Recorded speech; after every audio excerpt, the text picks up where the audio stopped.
Hello বন্ধুরা, কেমন আছো তোমরা? আশা করছি তোমরা সবাই ভালো আছো। আমিও বেশ ভালো আছি। আজকে শীতকালীন সবজি দিয়ে একটা সম্পূর্ণ নিরামিষ খিচুড়ি রেসিপি শেয়ার করব। এটা খেতে যতটাই টেস্টি হয়েছে সেই রকম স্বাস্থ্যকর আর পুষ্টিকর। একবার বাড়িতে এই সহজ পদ্ধতিতে সবজি দিয়ে খিচুড়ি সাথে বাঁধাকপি, আলুর দম আর বেগুন ভাজা দিয়ে খেয়ে দেখতে পারো। খেতে কিন্তু বিশ্বাস করবে না, অসাধারণ হয়েছিল। সামনেই তো সরস্বতী পুজো। তো সরস্বতী পুজোতে একবার এইভাবে খিচুড়ি বানিয়ে ঠাকুরকেও নিবেদন করতে পারো।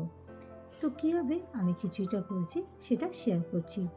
এর জন্য শীতকালীন যে সবজিগুলো পাওয়া যায়, বিনস, গাজর, ফুলকপি, কুমড়ো, কড়াইশুঁটি সবগুলো ছোটো করে কেটে নিয়েছি। কড়াইয়ের মধ্যে 1 কাপের মতন মুগ ডাল দিয়ে দেবো। মুগ ডালটাকে আমি ভেজে দেবো। তোমরা চাইলে মুগ ডালটাকে 2-3 বার জলে ধুয়ে দিতেও পারো, কিন্তু আমি ডালটাকে ভেজে শুকনো কড়াইতে হালকা ভেজে নেব, যতক্ষণ না ডাল থেকে একটা সুন্দর গন্ধ বেরোয়। সেই কাপ অনুপাতে আমি কিন্তু 1 কাপের মতো চাল নিয়ে নিয়েছিলাম, গোবিন্দভোগ চাল। খিচুড়িতে গোবিন্দভোগ চাল দিয়ে খিচুড়িটা করলে খেতে বেশি ভালো লাগে। চালটাকে ভালো করে ধুয়ে নিয়েছিলাম। এরপর ডালটা যখন দেখবে কালারটা চেঞ্জ হয়ে গেছে, তখন নামিয়ে রেখে দেবো। অন্যদিকে একটা গামলার মধ্যে বেশ কিছুটা জল দিয়ে দেবো, আর ধুয়ে রাখা যে চালটা আছে সেই চালটা দিয়ে দেবো জলের মধ্যে। সামান্য কিছুটা আবার জল অ্যাড করব।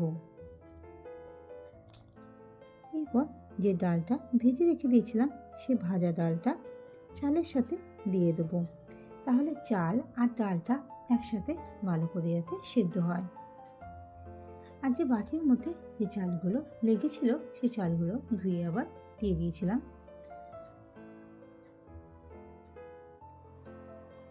তোমরা তো অনেকেই অনেকভাবে খিচুড়ি করে থাকো, তো একবার এই সহজ পদ্ধতিতে খিচুড়িটা বানিয়ে দেখতে পারো। কিন্তু এর মধ্যে আমি নুন দিয়ে দেবো, যাতে চালটা আর ডালটা ভালো করে সেদ্ধ হয়।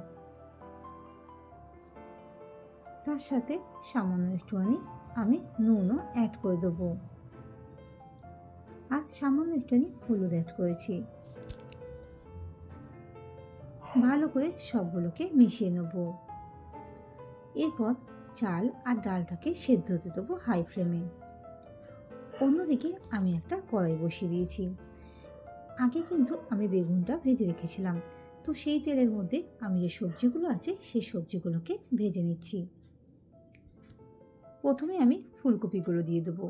ফুলকপিগুলোকে একটু মিডিয়াম সাইজে ছোট করে কেটে নিয়েছিলাম। এরপর ফুলকপিগুলো ভালো করে জল দিয়ে ধুয়ে নিয়েছিলাম। ফুলকপির সাথে আলু করে দিয়ে দেবো।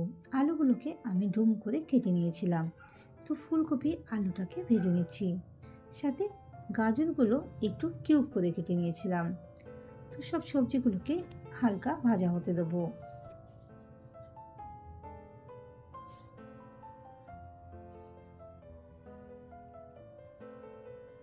সাথে এর মধ্যে আমি সামান্য একটুখানি নুন অ্যাড করে দেবো, যাতে ফুলকপি, আলু আর গাজরটা ভালো করে ভাজা হয়ে যায়। আর তোমরা শীতকালে কে কে আমার মতন খিচুড়ি খেতে ভালোবাসো কমেন্ট করে জানাতে ভুলো না। কেননা শীতকালে খিচুড়ি গরম গরম সাথে আলুর দম খেতে কিন্তু অসাধারণ লাগে। আর সাথে একে একে কুমড়ো আর বিনসগুলো দিয়ে দিয়েছিলাম। এরপর সব সবজিগুলোকে হালকা নাড়াচাড়া করে ঢাকা দিয়ে মিডিয়াম ফ্লেমে সবজিগুলো ভাজা হতে দেবো। যখন দেখব এক সাইডটা ফুলকপি, আলু আর সব সবজিগুলো ভাজা হয়ে এসে, তখন সবজিগুলোকে আবার নাড়াচাড়া করে দেবো, যাতে সব সবজিগুলো ভালো করে দু সাইডে ভাজা হয়ে যায়। আর অন্যদিকে কিন্তু চাল ডালটা যথারীতি সেদ্ধ হচ্ছিল। তো এইরকম যতক্ষণ না সবজিগুলো ভাজা হয় ততক্ষণ মিডিয়াম ফ্লেমে সবজিগুলোকে ভেজে নিচ্ছি। আর দেখতেই পাচ্ছ চাল আর ডালটা কেমন সেদ্ধ হয়ে গেছে, মানে অর্ধেক সেদ্ধ হয়ে গেছে। এই স্টেজে আমি ভেজে রাখা সবজিগুলো, যেমন ফুলকপি, গাজর, বিনস, আলু এইগুলো আর কুমড়োটা, সবগুলো চাল আর ডালের সাথে দিয়ে দেবো। সবজিগুলো আর চাল ডাল একসাথে ভালো করে সেদ্ধ হতে দেবো।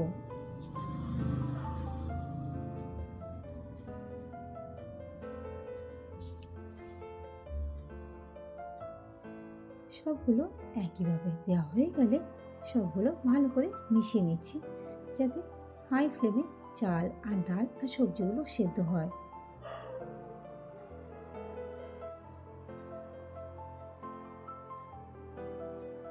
আস্তে আস্তে চাল আর ডালটা যখন দেখবে সেদ্ধ হয়ে এসে, তখন এর মধ্যে বেশ কয়েকটা কাঁচা লঙ্কা ছেঁড়া দিয়ে দেবো।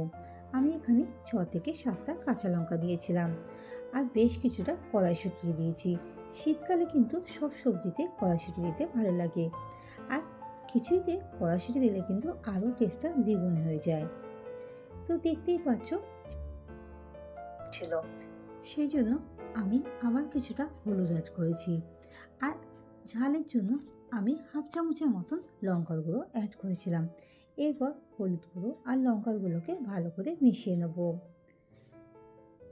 এইভাবে ভালো করে নাড়াচাড়া করে নিচ্ছি। আর দেখতেই পাচ্ছ খিচুড়িটা অনেকটা শুকনো হয়ে এসছে, তো তাই জন্য আমি এখানে আবার কিছুটা জল অ্যাড করব।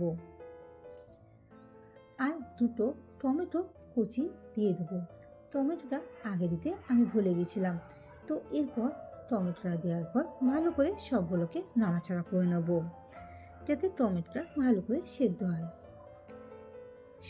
খিচুড়ির মধ্যে আবার কিছুটা জল দিয়ে দিয়েছিলাম।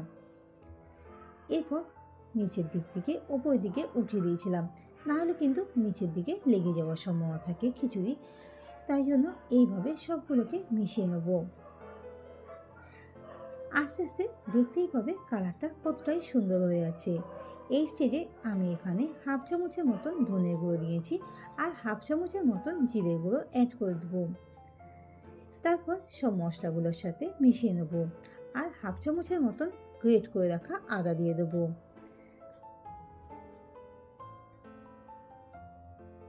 আশা করব রেসিপিটা ভালো লেগেছে। ভালো লাগলে বাড়িতেই সহজ পদ্ধতিতে সবজি দিয়ে সম্পূর্ণ নিরামিষ খিচুড়ি বানিয়ে দেখতে পারো।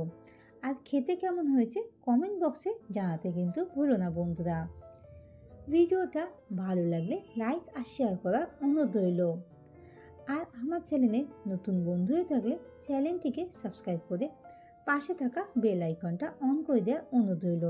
তাহলে চট করে তোমাদের কাছে কিন্তু কোনো ভিডিও ছাড়লে তাহলে তোমরা কিন্তু চট করে দেখতে পাবে। অন্যদিকে গ্যাসে একটা কড়াই বসিয়ে দিয়েছিলাম, যে বেঁচে যাওয়া সবজি ভাজা যে তেলটা ছিল সেই তেলের মধ্যে হাফ চামচের মতন 5 ফোড়ন দিয়ে দিয়েছিলাম, আর 2টো শুকনো লঙ্কা চিড়ে। মশলাগুলোকে হালকা নাড়াচাড়া করে নেবো। যতক্ষণ না ফোড়ন থেকে একটা সুন্দর গন্ধ বেরোচ্ছে ততক্ষণ এইভাবে নাড়াচাড়া করে নিচ্ছি।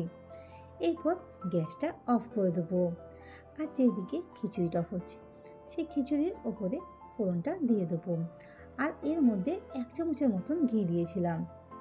খিচুড়িটা অলমোস্ট তৈরি হয়ে গেছে। এই সময় আমি ফোড়নটা দিয়ে দেবো। ফোড়ন দেওয়ার পর খিচুড়ির সাথে ভালো করে মিশিয়ে নেব।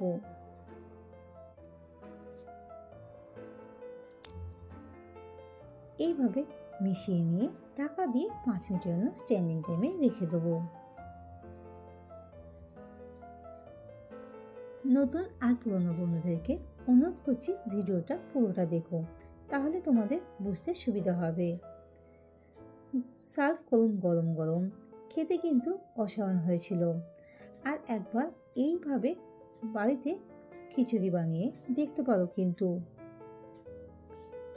দেখা হবে খুব তাড়াতাড়ি নতুন একটা ভিডিও নিয়ে। আজকের মতন ভালো থেকো, সুস্থ থেকো, আর এই রকম তোমরা সবসময় পাশে থেকো। সার্ভ করেছিলাম আলুর দম, সাথে বাঁধাকপির তরকারি আর বেগুন ভাজা। শীতকালীন দুপুরবেলা এইরকম গরম গরম সম্পূর্ণ নিরামিষ খিচুড়ি হলে মন্দ হয় না কিন্তু। আর এইরকম সহজ সহজ রেসিপি পাওয়ার জন্য আমার চ্যানেলটাকে ফলো করার অনুরোধ রইল। দেখা হবে খুব তাড়াতাড়ি নতুন একটা রেসিপি নিয়ে।